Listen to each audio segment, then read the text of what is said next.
Shalom, peuple de Dieu, frères en Christ. C'est une grande joie pour nous d'être avec vous aujourd'hui. Nous sommes très heureux et nous félicitons nos nouveaux abonnés. Que la paix de Dieu soit avec vous. Et nous croyons qu'à chaque instant, nous serons ensemble. Et nous croyons que le contact entre notre chaîne chrétienne d'édification et d'action prophétique va être un contact profitable pour le salut de vos âmes.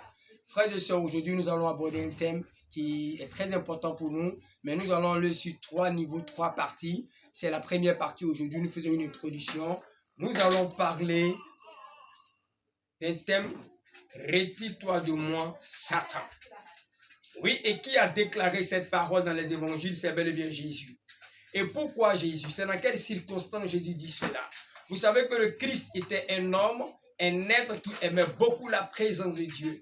Était un être qui nous enseignait à aimer la connexion de Dieu, à aimer la présence de Dieu. C'est pourquoi Jésus-Christ priait beaucoup, il se retirait, mais le Christ aussi était un homme de consécration. Il avait une vie extraordinaire de jeûne et prière, une vie de jeûne et prière puissante. Donc, le Christ va décider d'aller à la rencontre de son Dieu pour un moment de jeûne, un moment de 40 jours. Et lorsque le Christ quitte dans ce moment de jeûne et prière, dans ce moment d'entretien avec son Dieu, dans ce moment d'étude de la parole de Dieu, le Christ revient chargé, le Christ revient rayonnant, et c'est là que Satan veut s'y opposer à sa gloire. C'est là que Satan vient pour le tenter, c'est là que Satan lui tend un piège.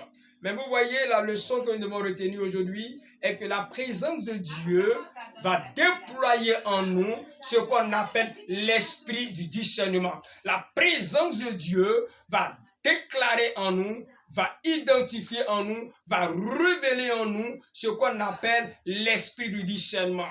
Lorsque Satan commence à parler aux oreilles du Christ, lorsque Satan commence à parler à la pensée du Christ, qu'est-ce qui se passe? Le Christ ne s'en mêle pas. Le Christ est rempli de puissance. Le Christ est rempli de connaissance. Le Christ est préparé. Le Christ a des légions d'anges autour de lui. Le Christ a une gloire puissante. Et lorsque Satan commence, et lorsque Satan démarre, Jésus-Christ sait que c'est lui. La leçon que nous devons retenir tout à l'heure, ou ce que nous voulons que vous compreniez, il faudrait que les enfants de Dieu, en premier lieu, aiment la présence de Dieu. Beaucoup d'enfants de Dieu sont déconnectés de la présence de Dieu. La présence de Dieu, ce n'est pas seulement d'aller à l'église. Aller à l'église, c'est aller vers la présence de Dieu. C'est magnifique. Moi, quand je vois un chrétien croyant qui se décide d'aimer le culte chrétien, qui se décide surtout d'aimer les réunions du soir, j'acclame Jésus pour lui. Aujourd'hui, nos réunions du soir sont quelquefois vides. S'il y a 1000 chrétiens dans une congrégation, vous voyez que les réunions du soir, on va retrouver 400 personnes. S'il y a 400 personnes, on va retrouver 100 personnes, même 50 personnes souvent. Pourquoi? Il y a quelque chose que nous ne comprenons pas. Dans les réunions du soir, il y a souvent dans nos églises pentecôtistes évangéliques des moments réservés à l'enseignement. Pourquoi Dieu le fait? C'est pour que nos âmes soient nourries suffisamment. Il n'y a pas que les réunions du soir. Nous avons aussi des moments réservés, des moments intéressants, c'est-à-dire des moments de séminaire où Dieu va déployer des hommes de Dieu, soit des pasteurs, des apôtres, des docteurs, pour enseigner la profondeur de la parole. Et le Christ aimait ces moments. Le Christ avait ces rencontres. Quand le chrétien n'aime pas la présence de Dieu, la présence de Dieu qui signifie l'enseignement de Dieu, la présence de Dieu qui signifie des moments de retraite, de concentration, pour chercher la puissance de l'esprit. Lorsque le chrétien n'aime pas cela, tu ne peux pas être comme le Christ. Tu ne peux pas entrer dans la profondeur. Tu ne peux pas expérimenter cette victoire que Jésus a expérimentée. Parce que Satan lui dit, oui, humilie-toi auprès de moi et tout m'appartient. Oh, tout m'appartient, je te donnerai ceci. Et pour ceux qui connaissent ce texte, dans le Testament nouveau, vous constatez que le diable a beaucoup parlé, le diable a beaucoup dit des choses. Mais à chaque instant, le Christ rempli de la puissance de Dieu, rempli de la gloire de Dieu, rempli de la connaissance de Dieu, répond à Satan.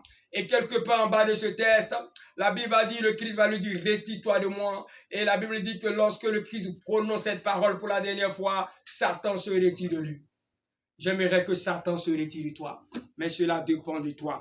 Parce que Jésus a déjà payé le prix. Cela dépend de ta volonté.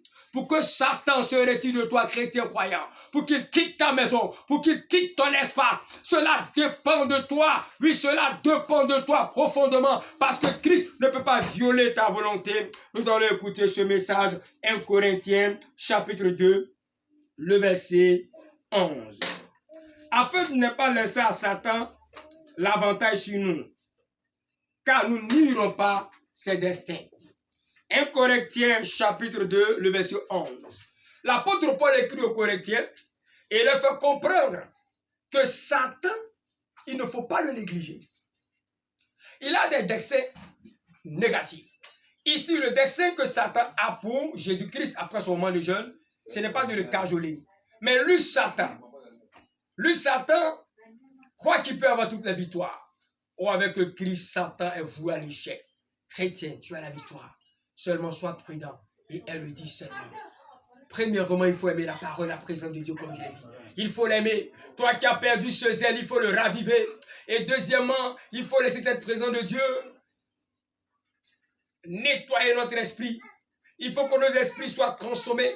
Il faut que nos esprits grandissent par la connaissance de la parole. Et l'esprit qui a grandi par la connaissance de la parole, par l'amour de la parole biblique, par l'obéissance de la parole biblique et par la vie de prière, cet esprit est fervent et indiscernement né. Donc les propositions sataniques, tu vas les refuser, tu vas les rejeter et ta vie sera lumineuse. Et à chaque fois qu'il vient, tu lui diras seulement, retire-toi de moi, parce que tu discernes son plan.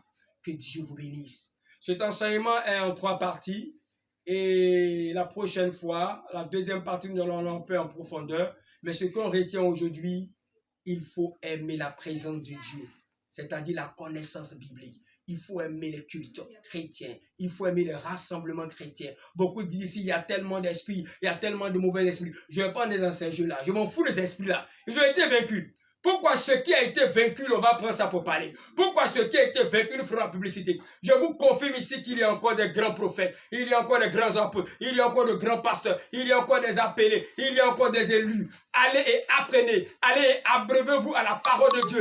Allez et aimez cette parole-là. Si vous l'aimez, elle va vous éclairer, elle vous donnera le discernement et vous donnera la victoire. Lorsque le diable va vous inviter, lorsque le diable va vouloir parler à votre esprit, lorsque le diable va vouloir assurer votre esprit, le Seigneur vous donnera le discernement. Je vous salue. Soyez richement bénis dans vos maisons. Amen.